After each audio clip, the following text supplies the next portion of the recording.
जीव को मनुष्य शरीर में जन्म लेना होता है तो प्रकृति में वर्षा के साथ आता है, प्रकृति में वर्षा के साथ आया, और फसल में मूली, गाजर, गेहूं, अन्न, इनमें वो जीव प्रवेश करता है और उसे माता पिता दोनों पाते हैं। तो सप्तम धातु वीर के रूप में परिणित होता है जीव। वो वीर कण के रूप में माता के उदर में जब प्रवेश करता है तो एक रात्रि में मां का और पिता का, दोनों का वो जो वीर मिलता है, उस रज और वीर के मिलने से एक कलल सा बनता है। 5 रात्रि व्यतीत होने के बाद एक बुदबुदा सा बनता है। 10 रात्रि व्यतीत होने के बाद एक बेर की सी आकृति होती है। फिर उसके बाद उसमें धीरे धीरे मांसपेशियां बढ़ने लगती हैं। 1 महीने में उसके सिर निकल आता है, 2 महीने में हाथ पांव अंगों का विभाग होता है, तीसरे महीने में नख, रोम, अस्थि, चर्म, स्त्री पुरुष के चिन्ह प्रकट हो जाते हैं, 4 महीने में मांसादि 7 धातुएं प्रकट हो जाती है, 5वें महीने में चेतना जागृत हो जाती है। जैसे अपने चेतना, ऐसे 5वें महीने में गर्भस्थ शिशु की चेतना जागृत हो गई। जीव है पर चेतना 5 महीने बाद मां के गर्भ में जागृत। अब उसे भूख लगती है, प्यास लगती है, वहां की तापमयी जलन, पीड़ा, छोटे छोटे कीड़ों के द्वारा काटना, 6ठे मास में झिल्ली से लपटा हुआ मां की दाहिनी कोख में कीड़े की तरह तड़पता है। उस समय माता को कड़वे और खट्टे पानी की लालसा होती है, जिससे उसके अंगों में जाकर भयंकर जलन होती है। यह है भोग। वो कृमि कीड़े की तरह तड़पता है। मलमूत्र के गड्ढे में बीच में झिल्ली में बंधा हुआ वो जीवात्मा सुकुमार तो होता है, वहां के कीड़े उसे नोचते हैं छोटे छोटे, वो तड़पता है। माता प्रसन्न होती कि जब बच्चा हिलता है, बोले है उसकी दुर्गति हो रही, वहां भयंकर कष्ट पा रहा है। ऐसा क्लेश होता है कि क्षण क्षण में बेहोश होता रहता है। माता के खाए हुए कड़वे, तीखे, गरम, नमकीन, रूखे, खट्टे, यही पदार्थ पाने की इच्छा होती है माता, क्योंकि उसको भोग भोगना है। उसके कोमल शरीर में भयानक पीड़ा होती है जब माता ऐसे पदार्थ खाती है। गर्भाशय की झिल्ली में लिपटा हुआ, आंतों और मलमूत्र से घिरा हुआ सिर, पेट की और पीठ और गर्दन, ये कुंडलाकार ऐसे कंकण जैसा, ऐसी आकृति गर्भस्थ शिशु की होती है। पिंजड़े में बंद पक्षी के समान पराधीन, ना तो वो हिलडुल सकता है ना बोल सकता है, बड़ा असमर्थ दुख को भोग रहा है, चेतना पूरी है। इसी समय भगवान द्रवित होकर उसे ज्ञान देते हैं, गर्भस्थ शिशु को, सबको। जे उसे ज्ञान होता है तो सैकड़ों जन्म के कुकर्मों से याद आते हैं, सैकड़ों जन्म के। ओहो, ये मेरे कर्म का ही फल, मैंने ऐसे कर्म किए इसलिए दुख भोग रहा हूं। बेचैन हो जाता है, कैसे निपट पाऊंगा, सैकड़ों जन्म के कर्म जमा है। अब महान अशांति उसके हृदय में, उस शरीर में भयंकर पीड़ा। कुंडलाकार शरीर है, हिल भी नहीं सकता है, बस कीड़े काटते हैं, बड़ी तड़पन, बड़ी जलन, भूख प्यास की जलन। अब एक और भयानक जलन हुई, उसे स्मरण हो जाता है कई जन्मों के, सैकड़ों जन्मों के पाप कर्मों का। 7वां महीना आरंभ हुआ कि ज्ञान का उन्मेष हो गया। अब प्रसूति वायु उसे चला रही है, तड़पता है वो। सप्त धातु में स्थूल शरीर से बंधा हुआ वो जीव भयभीत होकर के पुकारता है, अगर कोई भगवान है तो एक बार मुझे यहां से निकाल दे। वो विनय करता है भगवान से, कोई अगर भगवान है जिसने मुझे इस बंधन में डाला है, एक बार निकाल दे, यहां से जाके केवल भजन करूंगा। जीव कहता, जंतुरुवाच तस्योपशन्नमवितुम जगदिच्छयात् नाना तनोर्भुवि चलच्चरणारविंदम सोहम ब्रजामि शरणम रकुतो भयम में येने दृशी गतिरदर्श सतोनुरूपा। हे प्रभु, मैं बड़ा अधम हूं। ये ज्ञान भगवान की तरफ से गर्भस्थ शिशु को होता है। देखो, स्वयं वो इतना कष्ट पा रहा है, फिर जब आप गर्भ हत्या करते हैं तो आपका पाप कितना बड़ा होगा सोचो। सब माताओं से विनय है, संयम से रहो, सावधान रहो। ये हत्या ऐसी नहीं कि तुम्हारे दान पुण्य से क्षमा हो जाएगी। ये जो भ्रूण हत्या है, गर्भ हत्या है, बहुत बड़ा पाप है। आप लोग अज्ञान के कारण इसको ध्यान नहीं देते, इसे खिलवाड़ समझते हो। कितना ज्ञान है। बेटी ही मां है, बेटी ही बहन है, बेटी ही पत्नी बनती है, बेटी ही किसी के जीवन को धारण करने वाली बनती है। और आपने गर्भ में देख लिया बेटी है, तुम स्वयं मां होकर उसका साथ दे रहे हो, उसका नष्ट करने के लिए। हमारी तो बात ही समझ में नहीं आती, क्या बुद्धि भ्रष्ट हो गई।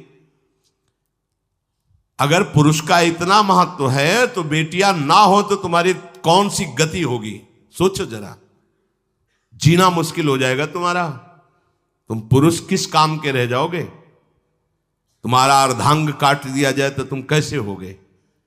ये स्त्री स्वरूप अर्धांग है।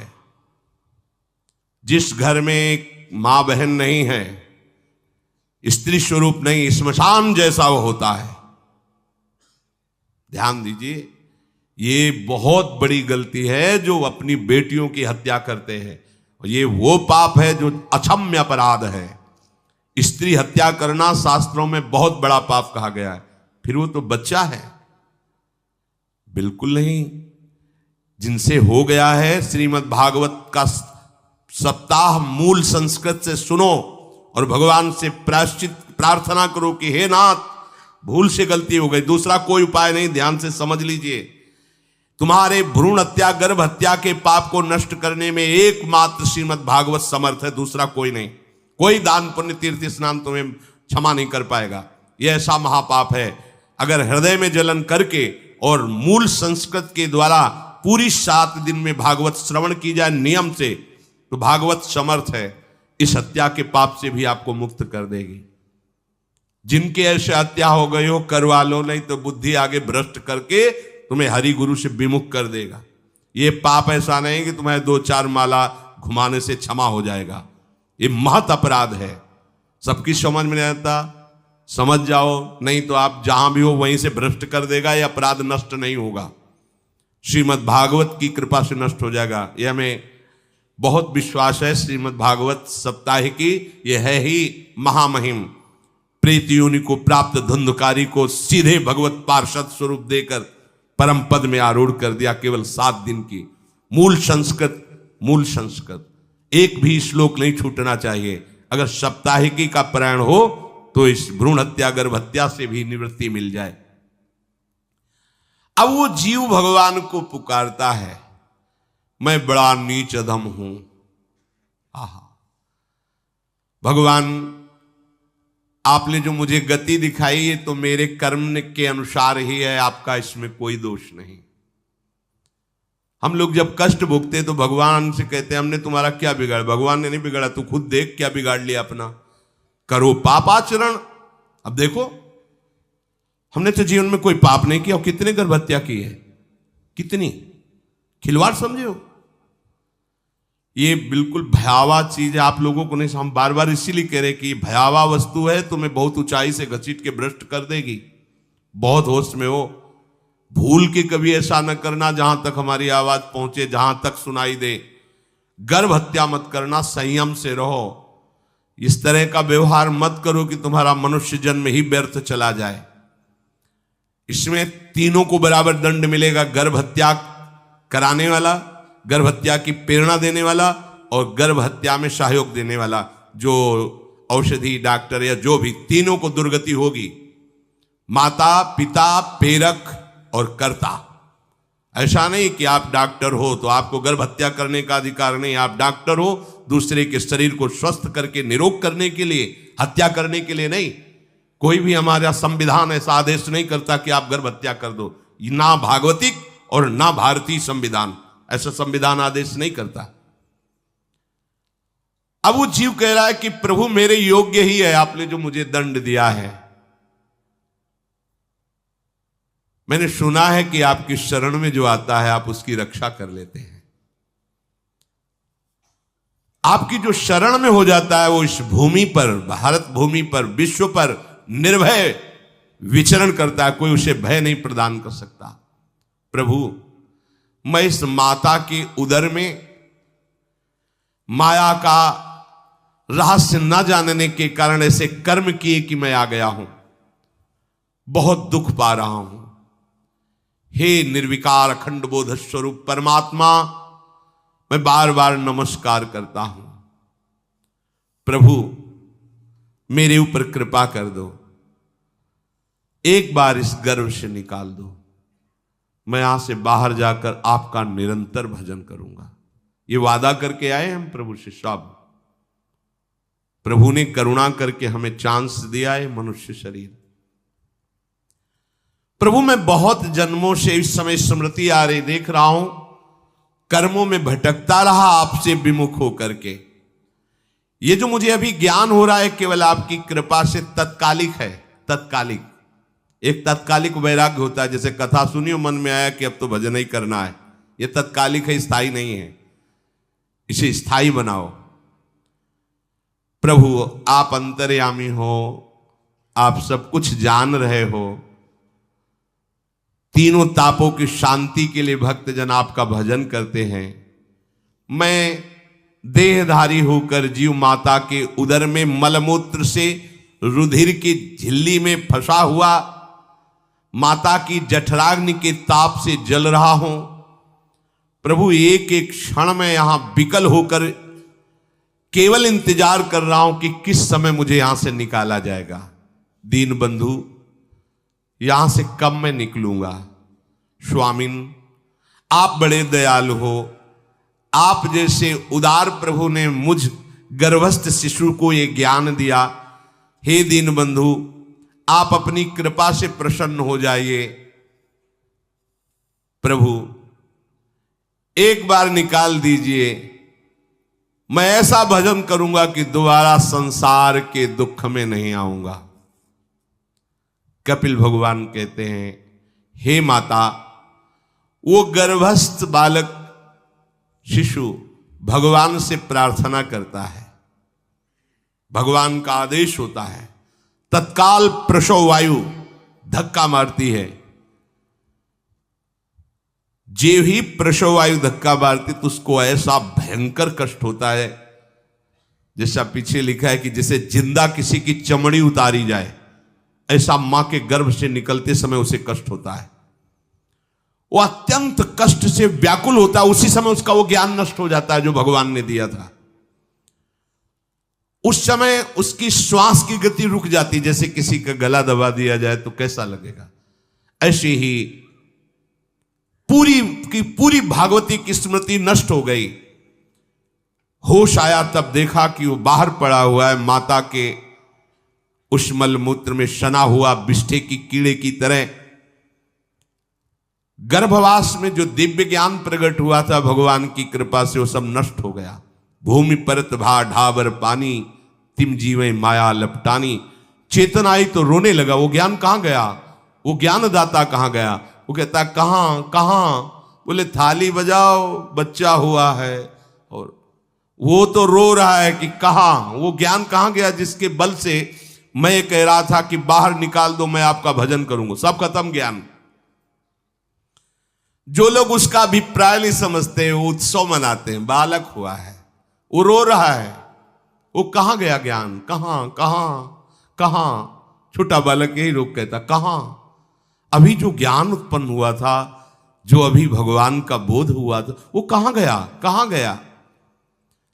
घर परिवार के लोग उसका पालन पोषण करते रहते हैं, उसमें कोई निषेध करने की शक्ति नहीं हो रही। मच्छर काट रहा है, दुख हो रहा है, हटा नहीं सकता बालक। उस जीव को शिशु अवस्था में जब कपड़ों पे लिपेट कर ऐसे लिटाया जाता है तो इतना कोमल त्वचा होती कि कपड़े भी उसको, जैसे खुजलाहट है, पीड़ा है या जलन है, बिल्कुल कोमल त्वचा होती, कुछ नहीं कर सकता हो, बस रो सकता है। ना खुजलाने की, ना करवट बदलने की, ना उठने की कोई सामर्थ्य नहीं। बड़ा कष्ट पाता है बाल्यावस्था में, क्योंकि त्वचा बड़ी कोमल होती, दास मच्छर आदि जीव उसको काटते हैं। गर्भावस्था का कोई ज्ञान नहीं रहा, सिर्फ रोना ही रोना रह रहा। इस प्रकार उसकी बाल्यावस्था कटी, कौमार अवस्था आई, पौगंड अवस्था, इनमें वो खिलवाड़ में फंस गया।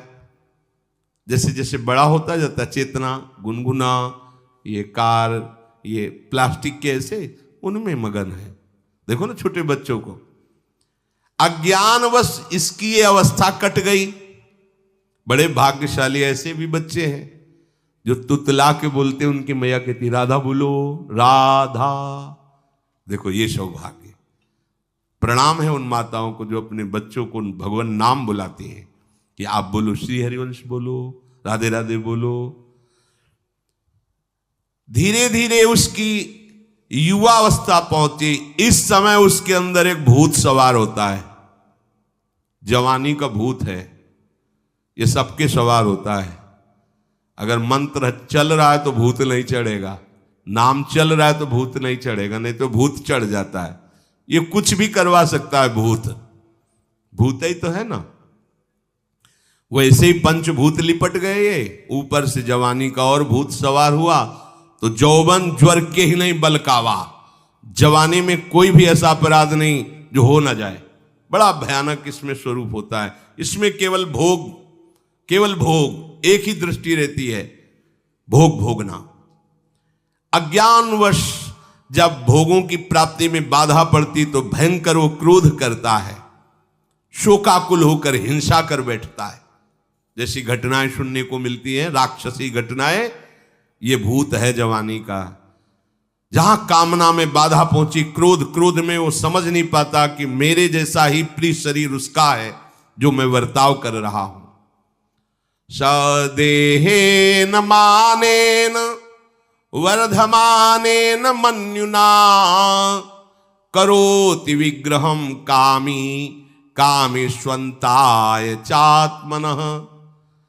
जैसे जैसे देह बढ़ता जाता है, पुष्ट होता जाता है, वैसे वैसे भोग वासना और अभिमान बढ़ता जाता है। वो काम परवश होकर अपना नाश करना शुरू कर देता है। यौवन, वो फिर खोटी बुद्धि वाला वैसे ही पाप करने लगता है जिन पापों के कारण उसकी दुर्गति हुई थी नरक आदि की, और मां के गर्भ में आया था। देहाभिमानवश निरंतर मैं करूंगा, मैंने भोगा, मैं वो भोगूंगा।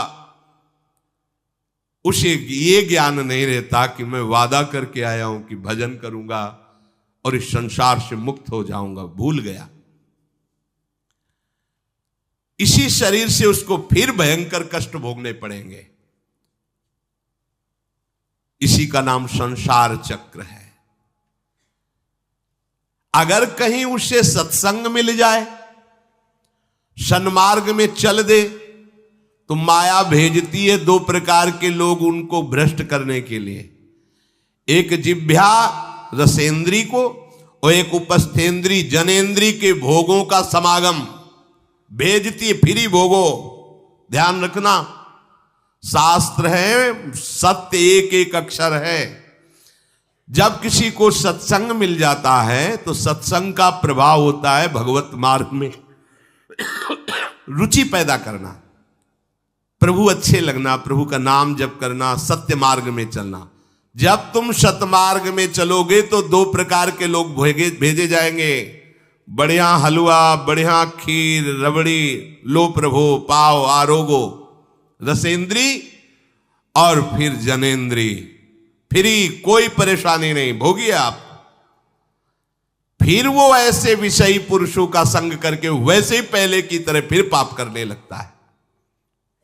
बहुत होश में, बहुत होश में। इनको ऐसे लोगों का संग कराया जाता है जिससे सत्य, शौच, पवित्रता, दया, संयम, लज्जा, क्षमा, यश, मन इंद्री का संयम, ये सब सद्गुण नष्ट हो जाएं, ऐसे लोगों का संग कराया जाता है। ऐसे लोग बहुत हैं, वो आपको पैसा खर्चा करके वो आपको भोग दिलाएंगे, भोगो भैया, आप इनके लिए नहीं भगवत मार्ग में आए हो, आप प्रभु की प्राप्ति के लिए आए हो। बचो, सावधान हो। ये देखो शास्त्र कह रहा है, रसेंद्री और जनेंद्री दो की सुविधा देने वाले लोग मिल जाएंगे। अत्यंत शोचनीय, मूढ़, देहात्मदर्शी ऐसे असत पुरुषों का संग करके भ्रष्ट हो जाता है। अच्छा, वो आग लगा दिए, वो चल दिए, फिर नहीं देंगे। कुछ लोग ऐसे होते हैं कि 10 दिन अपने पैसे से आपको नशा करवाएंगे, फिर इसके बाद तुम्हें उनके पैरों में गिरना पड़ेगा, फिर मांगने से भी नहीं देंगे, पहले फिर ही देंगे। आदत बिगड़ गई। अब ऐसे लोग मिलेंगे, मुस्कुराएंगे, हंसेंगे, आपको गले लगाएंगे, आपको लगेगा जीवन का सार मिल गया, फिर इसके बाद जूते चलाएंगे, गली में नहीं देखने देंगे। अब तुम्हारी वृत्ति बिगड़ गई, तुम उधर ही ताको, होश में, होश में। इस जीव को किसी और के संग से ऐसा बंधन, ऐसा मोह नहीं होता जैसा कामिनियों के संग से होता है। भगवान कपिल देव जी कह रहे हैं,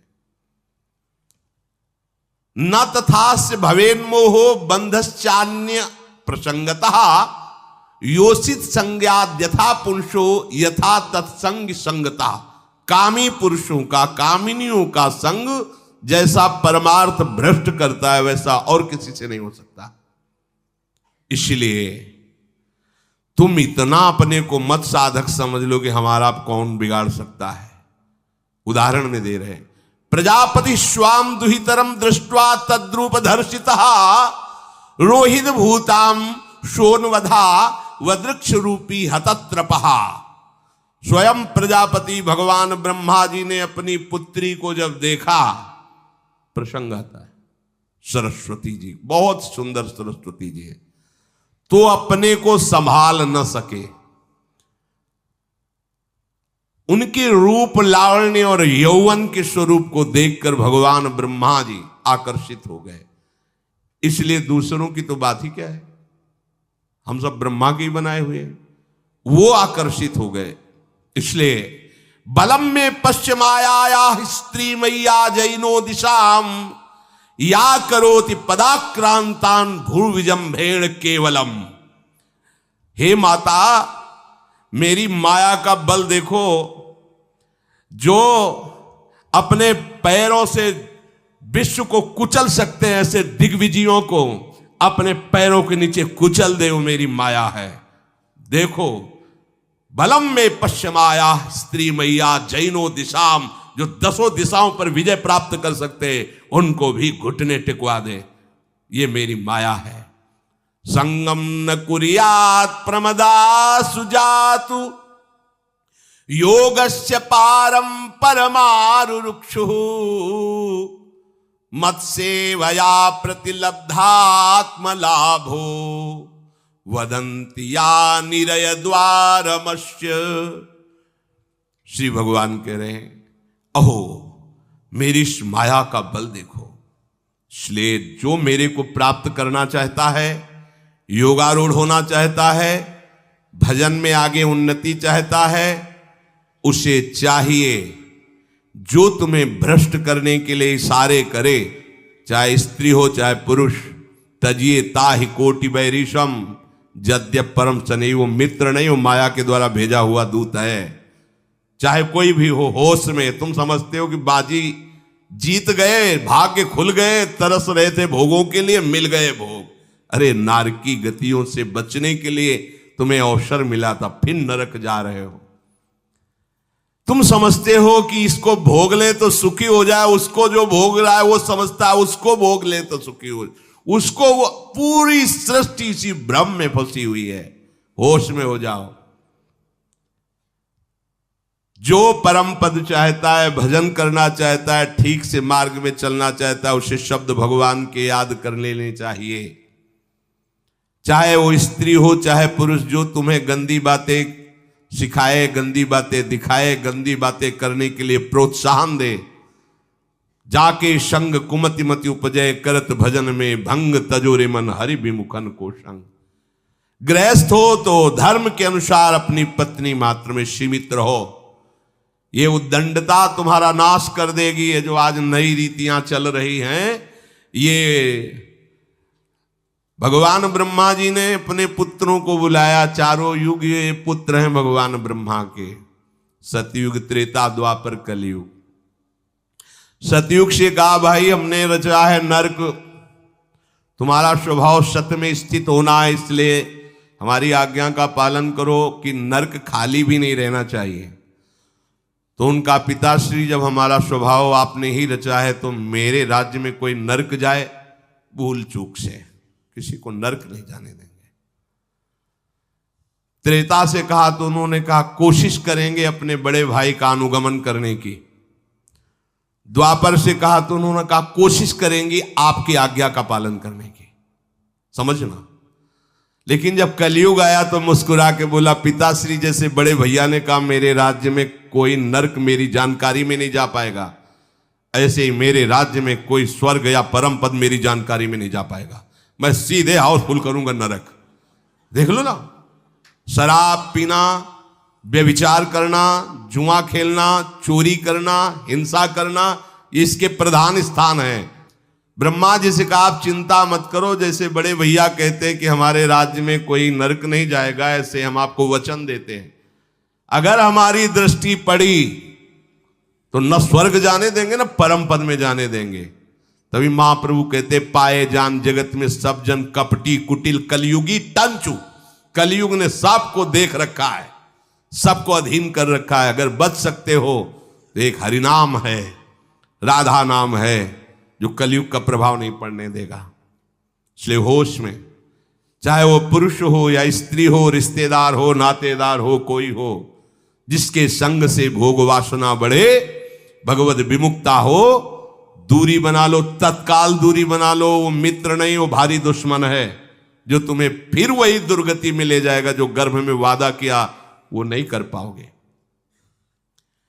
भगवान कह रहे मैं इसलिए मना कर रहा हूं कि ये खुला हुआ नरक का द्वार है।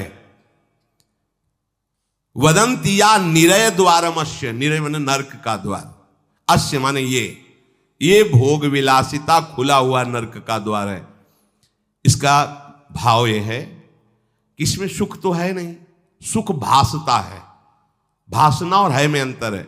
जैसे रेत में हम देखते हैं सूर्य की किरणें पड़ने पर निर्मल जल भासता है, और प्यास के कारण हम दौड़े तो वहां बालू ही मिलेगी, फिर आगे भासता है, फिर भागे तो फिर भागने से प्यास बढ़ती जाती है, पानी मिलता नहीं। ऐसे ही परस्पर आकर्षण में सुख भासता है, होता नहीं। जब हम उसको स्वीकार कर लेते हैं तो एक मन में उदासी आती कि यहां वो तो मिला नहीं जो चाह रहे थे, तो वो दूसरा दिखाता है, वो आगे, वो उधर गया, तो फिर वो पूरा जीवन नष्ट हो जाता है। और मिला नहीं क्योंकि है नहीं, भासता है, सुख भासता है नहीं। प्रभु में सुख भासता नहीं, प्रभु में सुख है, भासता नहीं है। इसलिए जो भासता में लगे वो प्रभु में नहीं लग पाते, क्योंकि यहां भासता नहीं है, वहां भास रहा है, और है नहीं।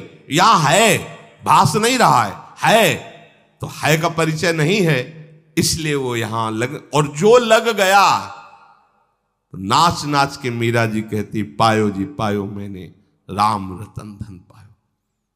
पति है। प्रथम रात्रि में मीरा जी ने राणा साहब से कहा कि आप हमारी बात शायद समझ सकते हो, आप हमें स्पर्श मत करना। मैंने सुहाग गिरधर के नाम का भरा है, मैं तुम्हारी पत्नी नहीं हूं। लोक व्यवहार के कारण तुम पति रूप में आए हो, तो मैं चाहती हूं कि तुम मेरा सहयोग करो। मैं एक पतिव्रता हूं गिरधर की। मेरे तो गिरधर गोपाल बैठे थे एक ही सैया में, उतर के चरणों में बैठ गए। मीरा जी के चरण पकड़े के हो भाग्य, मुझे ऐसे सौभाग्य मिला कि आपका पति होने का।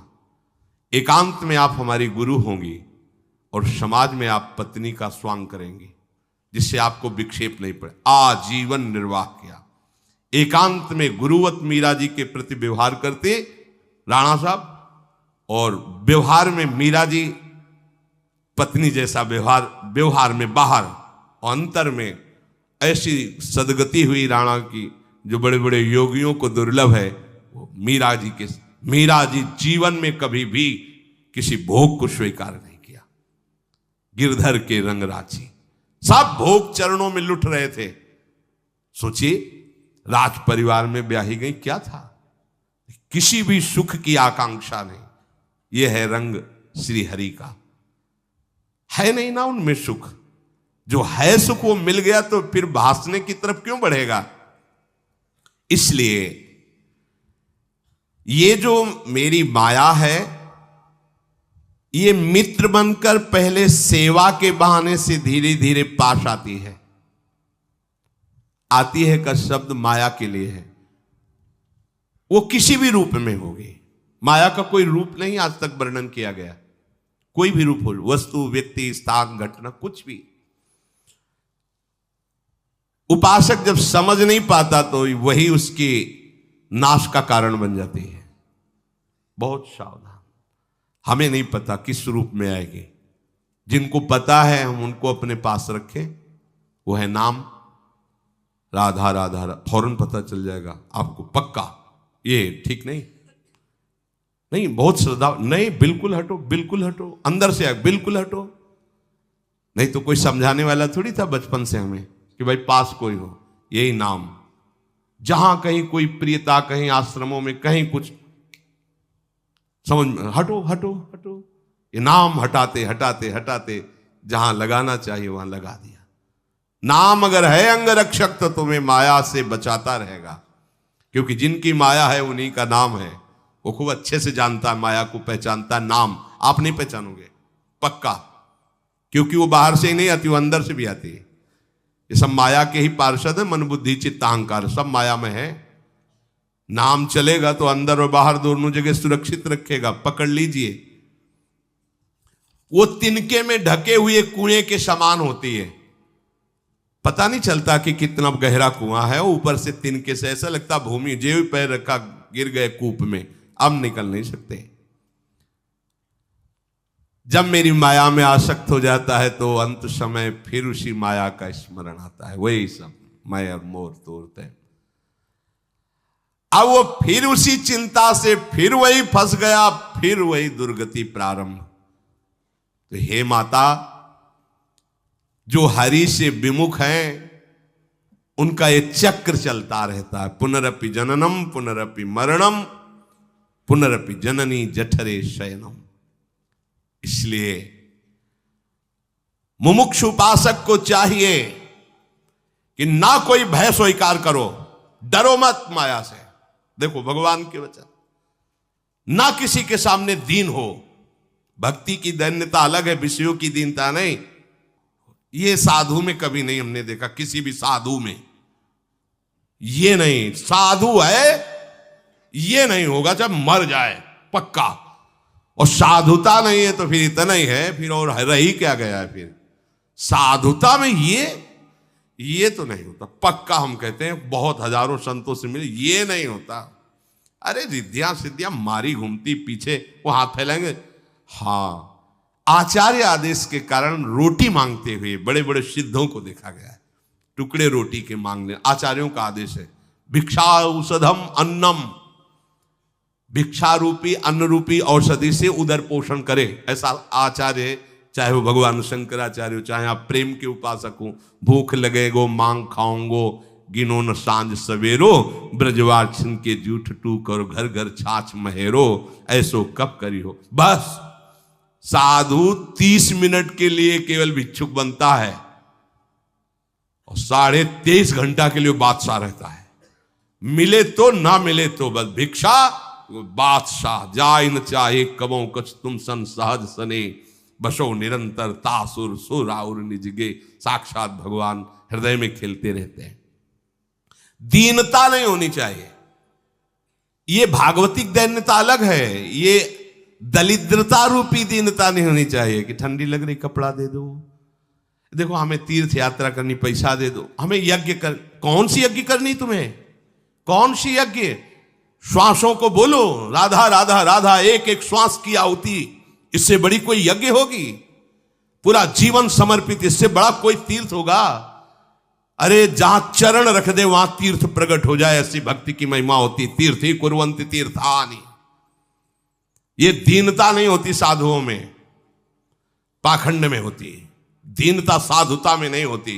इस विषय की ये दे दो बाबूजी, अरे धिक्कार है, धिक्कार है। कहा वह मोर दासा करे तुच्छ नरन के आशा, तो कहो कहां रहा विश्वासा। जिसने बिना किसी सहयोग के 1 सेकंड में अनंत ब्रह्मांडों को रच दिया, वो हमारे स्वामी है। इसके बाद तुम ऐसे मांगते घूमो, कहां दासता रही? भय, जिसके भय से मृत्यु भी भयभीत होकर काम कर रही, जिसके भय से सूर्य चंद्र प्रकाशित हो रहे, जिसके भय से पृथ्वी जल में नहीं डूब रही, वो हमारा स्वामी है। फिर हमें भय किससे? मोह, चराचर जगत मेरे प्रभु का अंश, बस इस बात से प्रीति है, कोई शारीरिक संबंध से नहीं, माता पिता भाई बंधु नहीं। हमारा संबंध नाते नेह राम के मनियत सुरत सुदेव, जहां लो जितने भी संबंध है केवल आराध्य देव के संबंध से। बस निसंग भाव से वो फिर भगवत प्राप्त हो जाता है। ये सावधानी रखनी। निसंग भाव, कोई मित्र नहीं, कोई शत्रु नहीं। इस माया में संसार से मुक्त होने का यही उपाय है।